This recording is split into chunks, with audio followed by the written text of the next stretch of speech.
अपना बयान दिया उस पर बात करते हैं। ईरान ने कहा कि ये फॉल्स फ्लैग ऑपरेशन है, ये बात कही है उस हमले के लिए जो कार बम धमाका हुआ। दुर्घटना भी होती है, तो कभी कभी दुर्घटनाएं ऐसी होती हैं कि उसके अंदर से सवाल निकलने लगते हैं। कभी कभी दुर्घटना सचमुच हो जाती है, लेकिन ये दुर्घटना नहीं है। एक आर्मी अफसर का इस तरह से बम से उड़ा देना, ये एक प्रायोजित घटना है। इसको अपने आप थोड़ी बम फट जाता है, वो भी उसको बाहर से गाड़ी में मैग्नेट के थ्रू प्लांट किया गया था।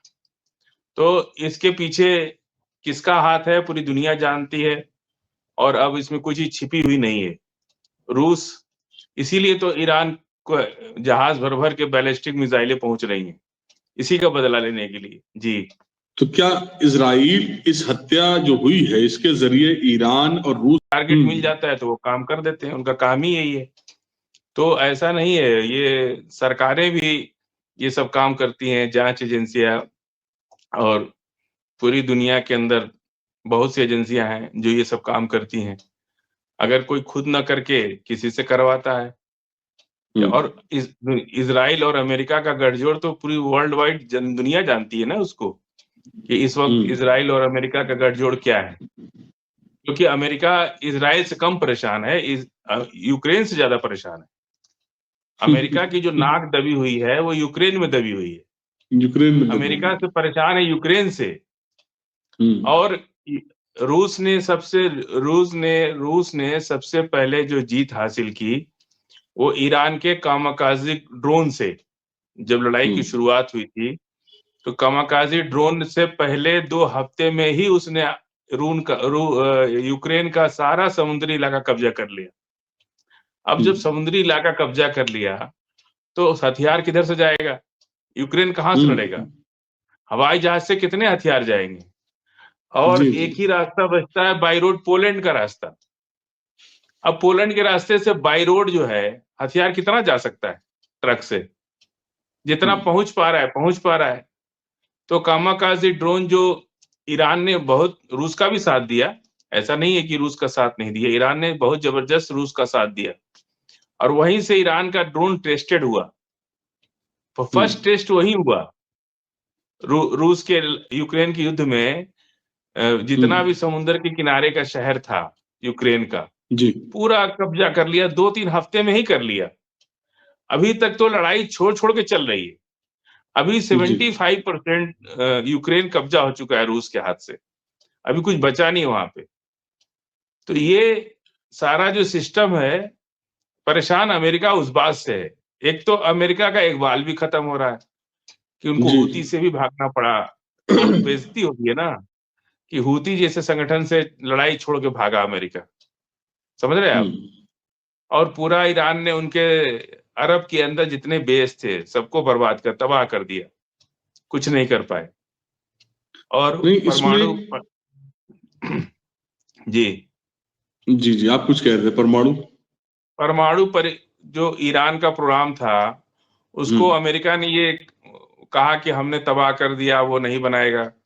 फिर सुनने में आ रहा है कि ईरान बनाने के लिए तैयार है। उसका कुछ नुकसान नहीं हुआ। ईरान की भौगोलिक स्थिति इतनी मजबूत है कि कुदरत ने खुद उसको फुल प्रूफ बना दिया है। इतनी ऊंची ऊंची पहाड़ियां और उसके नीचे बंकर में प्रोग्राम, कितना भी बंकर ब्लास्टर बम लगा लीजिए उसको छेद नहीं पाएगा उन पहाड़ियों को, चाहे कितना भी बंकर बस्टर बम लगा लीजिए। तो यूक्रेन, और फिर खुदा की रहमत जिसके साथ हो, ये भी तो बात।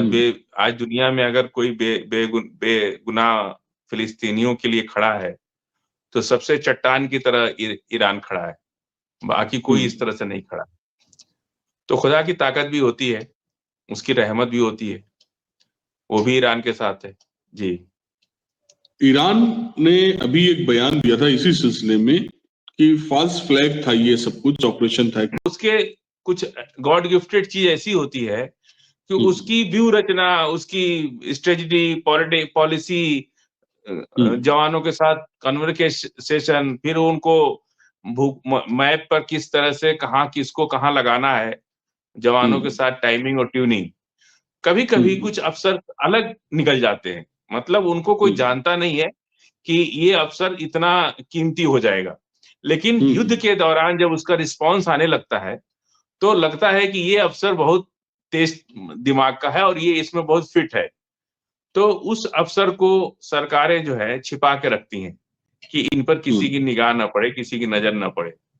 और दुश्मन समझ जाता है कि भाई इसके जैसे ब्रिगेडियर उस्मान साहब थे हमारे देश में, उन्होंने कश्मीर से भगाया पाकिस्तानियों को, खदेड़ा वहां से, तो उनकी कोई सीनियरिटी ज्यादा नहीं थी, पर इतना जल्दी उन्होंने चीजों को कवर कर लिया कि वो उनका नाम बहुत हो गया और बाद में ब्रिगेडियर तक बन गए। वो बहुत जल्दी ब्रिगेडियर, 39 साल की उम्र में ब्रिगेडियर बन गए थे। तो ये जो है, इस तरह के अफसर्स कभी कभी लड़ाई के अंदर ऐसे हो जाते हैं कि उनका जवाब ही कोई नहीं होता है और उससे दुश्मन की फौज घबराती है कि भाई इसका तो कोई काटे नहीं है। जैसे कोई क्रिकेट के मैदान में कोई गेंदबाज बहुत अच्छा निकल जाता है, एक ही ओवर में 3-4 विकेट ले लेता है, उसी तरह से लड़ाई के दौरान व्यू रचना तो अफसर ही करते हैं।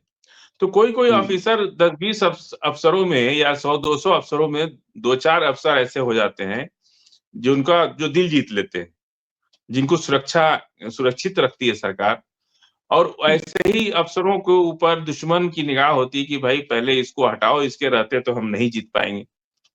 तो इस तरह की किलिंग्स कर दी जाती है ऐसे लोगों की, और अब हमला होता है, कभी कभी लोग बच जाते हैं, कभी नहीं बच पाते हैं। इसमें पूरा फायदा अमेरिका का है। रूस का कोई भी नुकसान होता है, यूक्रेन तो लड़ ही नहीं रहा है, इस जंग को लड़ तो रहा अमेरिका रहा है, पूरा यूरोपीय यूनियन लड़ रहा है। यूक्रेन तो सिर्फ मोहरा है, कुछ नहीं है। यूक्रेन नहीं लड़ रहा है इस जंग को, इसको अमेरिका लड़ रहा है। रूस के अधिकारी की मौत में सीधे सीधे अमेरिका का हस्तक्षेप है और फायदा अमेरिका को होगा। यूक्रेन के युद्ध में अमेरिका आज भी इस लड़ाई को एक तरफ तो पूरे लोग मिल के चलाना भी चाह रहे हैं, दूसरा रूस से बातचीत भी कर रहे हैं और हमला भी हो जाता है रूस के ऊपर, और रूस भी उसी तरह से अब तैयारी कर रहा है। जी। अच्छा, इससे एक सवाल ये भी उठता है इसी सेगमेंट में, मैं सेगमेंट वाइज आज चल रहा हूँ जरा सा, आज इसी पे एक चौथा सवाल आपके, कि क्या इससे मिडिल ईस्ट में एक नई फ्रंट लाइन खुलने का खतरा सामने आ रहा है? नहीं, मिडिल ईस्ट में तो जितना फ्रंट खुलना तक खुल चुका है, अब कोई नया फ्रंट एक खुल रहा है। नया फ्रंट बस एक दिख रहा है, टर्की वर्सेस इजराइल, और कोई फ्रंट नहीं दिख रहा। नया फ्रंट एक ही दिख रहा है, टर्की वर्सेस इजराइल, कि टर्की के ऊपर इजराइल भरोसा नहीं कर रहा। पहले उसको लगता था कि ये अमेरिका का हमदर्द है तो हमारी मदद करेगा, लेकिन बेवजह टर्की को इजराइल ने अपने जाल में उलझा दिया उसको। तो अभी जो नया फ्रंट, एक ही फ्रंट दिख रहा है सामने टर्की का, कि टर्की, अल शूरा, अरब, ईरान और इन लोगों ने मिल करके एक एक टीम तैयार कर ली है। अगर युद्ध होता है तो टर्की से भी मिसाइलें गिरेंगी, इधर से सीरिया से भी गिरेंगी, उधर ईरान से भी गिरेंगी। अरब तो सिर्फ चुप हो जाए ना, अरब बीच में ना आवे, अगर अपनी जमीन न दे इजराइल को, बस उतना ही उसकी मदद काफी है। बाकी तो अगर टर्की और ईरान दो ही काफी हैं, और अलशूरा उधर से लग जाएंगे तो बशर अल असद के लोग भी जुड़ जाएंगे उनके साथ। अगर आज जो बशर अल असद के लोग अलग हैं या शांत बैठे हैं, तो अगर सीरिया जो है इजराइल पे हमला करते तो बशर अल असद के लोग जुड़ जाएंगे इनके साथ, एक फ्रंट बन जाएगा, एक ग्रुप बन जाएगा। तो यही नया ग्रुप दिख रहा, बाकी कोई फ्रंट नहीं दिख रहा। जी। अच्छा, चलते हैं अब जरा सा हमास की तरफ। एक गाजा से रिपोर्ट आई है कि हमास का सरेंडर से इनकार हो गया आज। उन्होंने बिल्कुल क्लियर कट ये कह दिया कि हम किसी भी हालत में हथियार नहीं रखेंगे। वो अक्सर आप इस पे बातें करते हैं तो ये मौजू भी सामने आया, तो हमने कहा इस पे भी 2-3 सवाल करें। हमारे आज नाज़रीन सुनने में, आज हम सेगमेंट वाइज थोड़ा सा बात कर रहे हैं तो आसानी हो जाती है सबको समझने में। अच्छा, हमास के साफ इनकार हो गया कि भाई अब हम बिल्कुल हथियार वगैरह कुछ नहीं रखेंगे, तो सवाल ये उठता है कि हमास का साफ इनकार क्या गाजा में जंग के लंबे संकेत हैं कि आने वाले वक्त में बढ़ेगी ये जंग, आगे बढ़ेगी? हमास का कहना है कि 800 बार सीज फायर तोड़ा है इजराइल ने, 1-2 बार नहीं, 800 बार। 800 बार जी। और सिर्फ मना ही नहीं किया है, धमका दिया है ठीक से इजराइल को कि जब तक तुम अपनी लड़ाई बंद नहीं करोगे और आईडीएफ के सैनिक यहाँ से वापस नहीं जाएंगे, तब तक अब हम कोई बात ही नहीं करेंगे तुमसे। अब सोचिए कि कौन भारी पड़ रहा है। कल तक जो है वो हमास को धमकाते थे, आज हमास ने धमकी दे दी है इजराइल को, धमकी दे दी कि जी तुम जी। खाली करो यहाँ से। हथियार की तो बात ही बहुत पीछे हो गई अब तो इजराइल डर रहा है कि कहीं युद्ध न छिड़ जाए। आज तेरी चर्चा गैर की महफिल में है, समझे ना, ये बात हम लोग के यहाँ चलती है बात कि जो जी जी हमास जी। कभी गुलेल से लड़ा करता था, 30-30 साल 40-40 साल लोगों को जेलों में रखने के बाद, आज वो कह रहा है कि तुम अपना पहले यहाँ से डेरा डंडा हटाओ, खाली करो, उसके बाद फिर बात करेंगे जी। अच्छा, क्या कहना चाहेंगे इस मसले में कि क्या हमास जो है सिर्फ अब गठबंधन नहीं रहा, बल्कि एक कहा जाए विचारधारा बन के रह गया है? नहीं, हमास 2006 में चुना हुआ संगठन है, इलेक्टेड है। वो कोई ऐसा लड़ाका दल नहीं है, वो सरकार है वहां की, फिलिस्तीन की, गजा की। और फिलिस्तीन के लोगों ने वोट दे के उसको ले आए हैं। कुछ वो ऐसा नहीं है कि वो कहीं से आ करके और कब्जा कर लिया। वो पसंद है गजा के लोगों की, वो इलेक्टेड बॉडी है। ऐसा थोड़ी है कि वो तो कह रहे कि भाई फिलिस्तीनी अथॉरिटी को हम अपना सारा हथियार दे देंगे, इलेक्शन जब अंतरिम सरकार बनाओ, उसके बाद जनता इलेक्शन करेगी, जनता तय कर लेगी किसको नेतृत्व देना है। तो उसमें कोई बात नहीं है। ये लोग अटकाने और भटकाने की बात कर रहे हैं ना, वो किसी भी तरीके से नहीं मानते। आज सीजफायर करते हैं, कल ही तोड़ देते हैं जी। अच्छा, अभी एक मसला और आया था, आईएसएफ और आईडीएफ वाला मसला आया था, तो बड़ी बात ये भी हो गई है, जो आईडीएफ अपने पीछे हट रही थी और आईएसएफ को सामने लाने की बात हो रही थी, उसमें पाकिस्तान और तमाम दीगर ममालिक के सिपाही उसमें खड़े होने थे।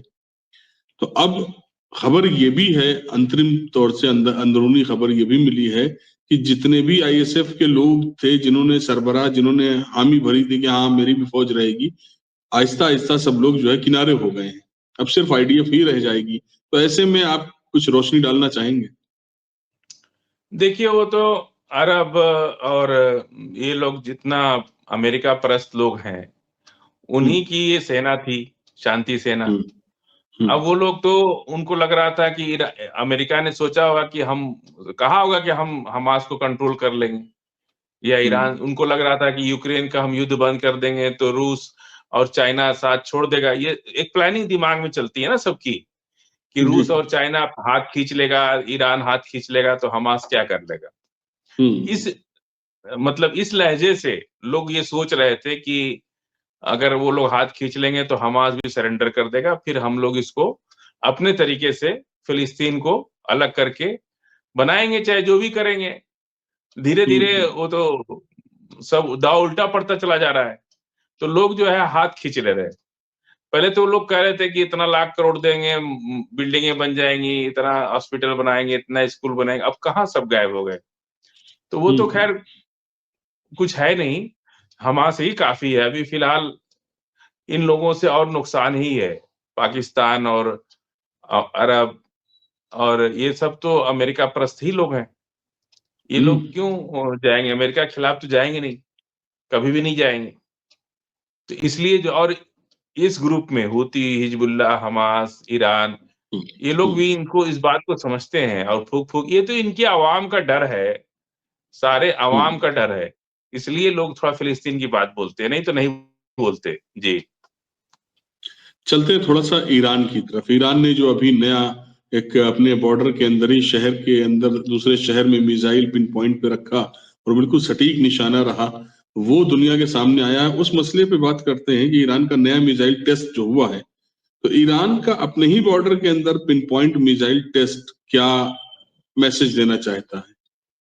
आपको क्या लगता है? उसी से तो कल जो है पूरी रात इजराइल सोया नहीं, उसी टेस्ट के नतीजे में जी जी कि जी। पूरा इजराइल जो है जागता रहा पूरी रात, लोग बंकरों में गुजारे रात, कि वो टेस्ट तो हो रहा है कि ऐसा ना हो कि टेस्ट के बहाने इधर तेल अवीव की तरफ घूम जाए। तो मिसाइल है, जिधर घुमा दीजिएगा उधर फट जाएगा जा करके। तो वो टेस्ट भले ही ईरान के अंदर हो रहा है, लेकिन छाती फट रही है इजराइल की और अमेरिका की। इन लोगों को डर है कि कहीं ऐसा ना हो कि वो टेस्ट करने के बहाने इधर भेज दें। तो डरा हुआ मतलब अब पाला बदल गया है, लड़ाई का रुख अब बदल गया है। अब जो दहशत इधर हुआ करती थी, अब वो दहशत इधर हो चुकी है। तो अमेरिका और इजराइल दोनों, अच्छा ये लोग असली जो फंसे हैं ना, ये लोग यूक्रेन युद्ध से, बिना यूक्रेन फिलिस्तीन सॉल्व किए यूक्रेन सॉल्व नहीं होगा। यूक्रेन सही बात है। सॉल्व तभी होगा जब फिलिस्तीन सॉल्व होगा, क्योंकि इन लोगों का नेक्सस बहुत अच्छा है, ईरान का, रूस का, चाइना का, ईरान का, रूस से, चाइना, बहुत अच्छा नेक्सस है। कोई इसमें सुई बराबर भी जगह नहीं है कि कोई इसमें भेद डाल पाए, ये जान लीजिए आप। और हाँ इतना यूक्रेन में पहले 2 साल ईरान ने बहुत मदद किया, अपना कामोकोजी ड्रोन और तमाम हथियार देकर रूस की, और उसी कामोकोजी ड्रोन के भरोसे रूस पूरा समुद्र का किनारा कब्जा करने में कामयाब रहा। उसका कोई जवाब ही नहीं था किसी के पास। तो टर्की ने भी अपना ड्रोन कुछ यूक्रेन को दिया था, लेकिन बाद में रूस ने उनको मना लिया और उनको गैस उसका दे दिया ऑफर। तो वो तो बिजनेस के खिलाड़ी हैं, देश चलाते हैं बिजनेसमैन की तरह, तो वो भी पीछे हट गए। उसके बाद अमेरिका का जो ड्रोन है वो बहुत भारी भरकम है, वो सक्सेस नहीं है, आज के लड़ाई में वो सक्सेस नहीं है। तो अमेरिका कितना ड्रोन देगा और ये लड़ाई, यूक्रेन की लड़ाई तो अचानक से सामने आ गई ना, कोई तैयारी तो थी नहीं इन लोग की। जी जी। तो उसमें जो है बिना फिलिस्तीन का मसला हल हुए यूक्रेन कभी हल नहीं होगा, ये आप जान लीजिए, चाहे जितना भी लोग शर्त मान लें।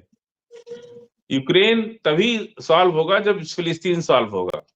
दोनों लड़ाई का अंत एक ही टाइम पे होना है। जी, मतलब ये कहा जाए कि अभी जैसे आपने कहा कि ये अभी तक तो होता था कि हाँ भाई ठीक है, रूस ईरान के साथ खड़ा है, रूस ईरान के साथ, लेकिन अभी 2 जो बयानात आए हैं, अभी रूस ने भी एक बयान दिया था 2 दिन पहले, 3 दिन पहले, कि ईरान को पूरा हक है कि जायज हक है कि वो अपना प्रोग्राम जारी और सारी रखे, उसका क्या कहते हैं, न्यूक्लियर वाला। परमाणु अब बम क्यों नहीं का। बनाएगा? सब दूसरे मुल्क बना रहे हैं तो वो क्यों नहीं बनाएगा? आज ईरान का पलटवार कहिए या ये कहिए कि दोस्ती एक तरह की ये भी हुई सामने कि जब आज क्यों डर रहा है इजराइल? इजराइल दहशत में है ना, क्यों डर रहा है? इसीलिए डर रहा है कि उसका जवाब देने के लिए इनके पास कुछ बच नहीं रहा है। अगर इनको होता, क्योंकि 12 दिन का तजर्बा उनको डरवा रहा है। 12 दिन की जो जंग हुई, वो अनुभव, जो दहशत इजरायलियों के दिमाग पे बैठी हुई है, वो जी जी। डरवा रही है नेतन्याहू को। नहीं तो नेतन्याहू को तो पता ही नहीं था कि ऐसा भी होता है कभी। वो तो सोच रहे थे कि हम ही बहुत आगे हैं, लेकिन उनसे भी लोग आगे निकल गए। जी, बहरहाल एक आखिरी सवाल इस सेगमेंट का, और कि अभी जो हालात चल रहे हैं उनको देखते हुए जो ये टेस्ट हुआ है, इस टेस्ट के बाद क्या इजराइल के प्री इम्पिटिव स्ट्राइक की आशंका बढ़ती जा रही है? देखिए इजराइल इस बात से बहुत परेशान है कि उसके पास अपना तो कुछ स्टोरेज नहीं है। हो सकता है कि 12 दिन की जंग में कुछ खत्म हो गया हो, और क्योंकि इधर लाल सागर ब्लॉक है, और जी टर्की ने मेडिटेरियन सी को भी ब्लॉक कर रखा है इजराइल के लिए 6 महीने से। 6 महीने से उनका कोई भी शिप मेडिटेरियन सी से इजराइल नहीं जा सकता। बाकायदा उसकी चेकिंग हो रही है कि इसमें क्या माल जा रहा है। तो और अमेरिका इधर यूक्रेन युद्ध में इतना खर्चा करके और इतना हथियार दे करके कितना प्रोडक्शन करेगा वो? उसकी भी कैपेसिटी होगी ना। तो अमेरिका और इजराइल इस बात से परेशान है कि अगर ये लोग, ईरान ने जितना बनाया होगा, चाइना ने कितना मिसाइल बनाया होगा, रूस ने, चलिए रूस तो अपना युद्ध में लगा हुआ है, चाइना तो बचा है ना, किम जॉन्ग तो बचे है ना। इन लोग का भी तो सपोर्ट है इनके ऊपर, इनका भी तो सपोर्ट है। तो जिसके जिसके हथियार एक्सपायर भी तो होते हैं, तो जी जितना एक्सपायरी हथियार था वो तो 12 दिन में यूज हुआ, अभी तो नया वाला सब रखा है इनका, ईरान का। जी अभी नया जो सेगमेंट तैयार है वो तो खुद इजराइल ने कहा है कि 3000 बैलिस्टिक मिसाइलें हैं ईरान के पास, जिसमें 400-500 बस यूज हुई हैं। ये तो इजराइल की रिपोर्ट। अभी ईरान के पास कितना है वो तो ईरान तो कभी बताता ही नहीं है ये बात। हाँ, तो ये सब बात मिला सही है। करके ये जान लीजिए कि अगर इजराइल घबराया हुआ है तो उसको अब सच्चाई पता हो गई, उसको अपनी हैसियत का अंदाजा लग गया है कि वो कितने बानी में है। पहले वो वेस्टर्न मीडिया का एक भोपू प्रोपेगेंडा मीडिया जो है, वो इनके बातों को बढ़ा चढ़ा के बताना लोगों को, एक जो है मिसाइल को इतना दिखाना, इतनी बार दिखाना और इतना दूर दूर से दिखाना कि लोग सच समझते हैं। ये प्रोपेगेंडा मीडिया है, वेस्टर्न मीडिया। मैं तो इसको देखता ही नहीं हूं कहीं से। नहीं मेरा नहीं, अपना जाहिर सी बात रिसोर्स है है। Social media. सोशल मीडिया के अलावा मैं कभी वेस्टर्न मीडिया को तो देखता ही नहीं हूं कि क्या वो चला रहा है। कभी भी ये वेस्टर्न मीडिया के प्रोपेगेंडा से आज क्या हुआ, यूरोप क्यों कमजोर होता चला गया? क्योंकि वो भी अपना सोशल वेस्टर्न मीडिया के प्रोपेगेंडा में फंस के लोगों ने बस बड़ी बड़ी बातें की, खूब खर्चे किए, खूब ऐशो आराम वाली जिंदगी जिला रहे हैं, लोगों को पैसे बांट रहे हैं, बहुत बड़े बड़े आलीशान बिल्डिंगें बना रहे हैं, लेकिन उनकी जमीनी हकीकत को नहीं पता उनको कि हम कहाँ जा रहे हैं। उनको ये लगता था कि हम लोग 30-35 देश हैं, मिल के जिसको चाहेंगे मार देंगे। लेकिन वक्त बदल गया, बिल्कुल। टेक्नोलॉजी बदल गई, टाइम बदल गया, लोग बदल गए। अब ये जो नई लीडरशिप उभरी है ना, ये परिवारवाद वाली लीडरशिप है। इनके अंदर उतनी जी ताकत नहीं है कि ये कंट्री को उठा लें। चाहे किसी कंट्री का आप लीडर्स को उठा के देख लीजिए, ये सब फैमिली बैकग्राउंड इनका पॉलिटिशियन का है। इनका पॉलिटिशियन बैकग्राउंड की वजह से ये लोग सिर्फ जो है वहां गद्दी पर बैठे हुए हैं। इनके अंदर कोई ऐसी क्लेवरिटी नहीं है कि ये देश को चला लें, तो ये लोग नहीं चला पाएंगे। अब ये डाउनफॉल जब हुआ तो उसमें राजनीति का अनुभव काम आता है। जब तक सब कुछ ठीक चल रहा है, समुद्र में जहाज आप चला रहे, आपने जी कभी तूफान फेस नहीं किया, तो जहाज जी चल जी रही है मजे से। लेकिन अगर जी जी तूफान में जहाज फंस गई, उस दौरान आपका तजर्बा ही आपके काम आएगा और कुछ काम बेशक नहीं आएगा। बेशक बेशक। तो लाइफ भी ऐसे ही एक समुद्री जहाज की तरह होती है। आप जब तक बाप के बाद बेटा, बेटा के बाद उसका बेटा नेता बनते चले गए, तब तक तो कुछ नहीं हुआ। जब देश के सामने कोई तूफान खड़ा हो गया, ऐसे तूफान को कैसे कंट्रोल करेंगे? जब आपके पास कोई संपर्क साधन नहीं है, तो तूफान में आपका तजर्बा ही आपको बचाएगा, दूसरा कोई रास्ता नहीं। जी अभी बात हो रही थी अमेरिका और इजराइल एक साथ खड़े हुए हैं और परेशान हाल हैं एक दूसरे को लेकर के। उसी परेशानी में एक परेशानी और बढ़ गई, वो ये कि 145-42 जो भी मुल्क उनके खिलाफ खड़े थे टू स्टेट सोल्यूशन वाले मुद्दे पे, अब उसकी गिनती बढ़ के 152 हो गई है। तो अब सवाल ये है कि 152 देशों का टू स्टेट सोल्यूशन जो है उसके समर्थन में आना कितना बड़ा डिप्लोमेटिक झटका है इन दोनों के लिए। देखिए, इसी बात के लिए हमको लगता है कि ट्रंप ने बुलाया है उनको, नेतन्याहू को। और नेतन्याहू अगर अकलमंद होंगे, जेलेंस्की की जी तरह नहीं होंगे, जी तो वो चुपचाप फिलिस्तीन के मसले पर अगर इस वक्त शांति, इस वक्त खामोशी बना लेते हैं, तो उनकी डिप्लोमेसी जीत है। और अगर जी ज्यादा वो उलझने की कोशिश करेंगे, तो उनकी सबसे बड़ी डिप्लोमेसी हार है उनकी। अगर वो उलझते हैं वहां से आने के बाद, तो दोनों की डिप्लोमेसी हार है, अमेरिका की भी और इजराइल की भी, क्योंकि उसके बाद अंजाम बहुत बुरा होने वाला है। इस जंग के बाद, जंग को कभी भी रोका जाता है, जो जंग जी को रोक दे वही सबसे बड़ा होशियार है। जंग में जो चला गया उसको तो खत्म होना ही है, चाहे वो जीत के भी हार जाता है, क्योंकि उसके संसाधन खत्म हो जाते हैं, उसके पास जो वेल्थ है वो समाप्त हो जाती है, तो वो जीत के हार ही जाता है। तो जी होशियार वही है जो जंग को रोक दे, जो जंग को नहीं रोक पाएगा। अगर इस वक्त अमेरिका और इजराइल ने जंग का अगर माहौल बना दिया, ये उनकी डिप्लोमेसी सबसे बड़ी हार होगी, उनके पूरे अमेरिका और इजराइल के इतिहास की सबसे बड़ी हार होगी, अगर इन्होंने छेड़ा तो। और अगर उन्होंने फिलिस्तीन को राष्ट्र बनाने में मंजूरी दी, उनको मौका दिया आगे बढ़ने का, ये उनकी कूटनीतिक जीत होगी इजराइल की, और आगे सरवाइव करने के लिए उसे अच्छा रास्ता मिल जाए, नहीं तो वो हमेशा ही परेशान रहेगा। जी।